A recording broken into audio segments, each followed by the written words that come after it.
It is time now for MediaWatch, and I'm joined now by Emma James here in the studio. Hi there, Emma. Hi there. You've been looking at what is our top story today. I guess it's the top story on lots of news networks. Michael Flynn pleading guilty in the United States. He's admitted to lying to none other than the FBI. Yes, absolutely. And everyone is asking the question, what is this going to mean for the Trump administration in the immediate future? Now, lots of the Trumpites, if you like, and Michael Flynn's son have been dubbing this a nothing burger for months now, saying that there is nothing to see here, which is why Ann Telnaes of the Washington Post has created this cartoon with Michael Flynn firmly jammed between the buns and sitting on top of the tomatoes there.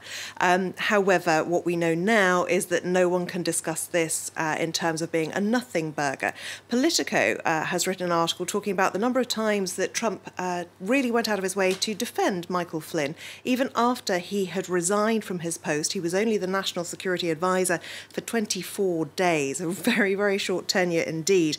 After that resignation, Donald Trump described him as a wonderful man and said that he had been treated very, very unfairly by the media.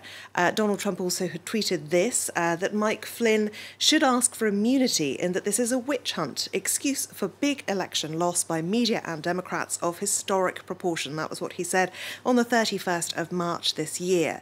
Now, it is understood that Donald Trump had started to wonder if his trusted ally would actually flip. Only in the last few weeks or so, though, which is rather interesting, given that his lawyer back in March said that General Flynn certainly has a story to tell, and he very much wants to tell it. So interesting stuff there. Lots of people reporting on this, obviously. Now, the ABC News Network clearly has a source close to what is going on here, saying that Michael Flynn is prepared to testify against President Trump and other members of his family, as well as others high up in the White House. But they went further to say that they believe, according to their sources, it was Donald Trump himself who ordered contact with the Russians. That does, however, seem to fly in the face of what a lot of others are reporting, and they are saying, BuzzFeed and Bloomberg included, that Jared Kushner, Donald Trump's son-in-law, husband of Ivanka Trump, actually was the one to get him to step up and do that. I've just been looking on my tablet here at what the president has been tweeting, and on this particular issue, Michael Flynn, not a lot seems to be the answer. Nothing at all so far from President Trump. Of course, normally he takes to Twitter very quickly. The White House statement really was boiled down by the AFP news agency very neatly to this one point.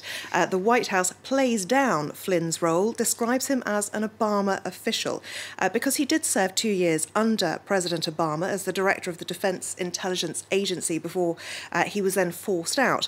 Maggie Haberman from the New York Times says this is going to be the White House strategy for as long as they can keep Trump from talking or tweeting about it. Now, Vanity Fair is taking an interesting look at this one, wondering whether President Obama, Barack Obama, could actually be called in to give evidence as part of the Robert Mueller investigation into Russia links because of a 90-minute meeting that he had with President Trump 2 days, well, he wasn't president at that point, 2 days after the election. They met for 90 minutes on the 10th of November last year to discuss matters of global import. Now, interestingly, Michael Flynn came up in that meeting, which might be deemed a surprising inclusion in a meeting of that ilk. But President Obama, because he knew Flynn was tipped to be the National Security Advisor, said that according to an insider who was briefed on this meeting, Obama felt the position was so important that you really need a serious person in there. He suggested to Trump that he needed someone of higher caliber. And apparently, according to this person, the warning was less about possible corruption, more about competence, credibility, and character. Now, one last word on this story today. Some people do seem to be gloating a little bit. You might call it schadenfreude, if you like. James Comey, the former FBI director, who, of course, was fired by Donald Trump earlier this year, created an Instagram account today purely for the purpose of this one post. You'll notice he's called himself a higher loyalty on Instagram. He posted this. It's a Bible quote about justice, but let justice roll down like waters and righteousness like an ever-flowing stream. Indeed. And how long did you say he was National Security Advisor for? 24 days? 24 days. Extraordinary, isn't it, that his career, which spans so many decades, he was in the army for some 30 years, Yes. should be defined by those 24 days. Well, thank you very much indeed.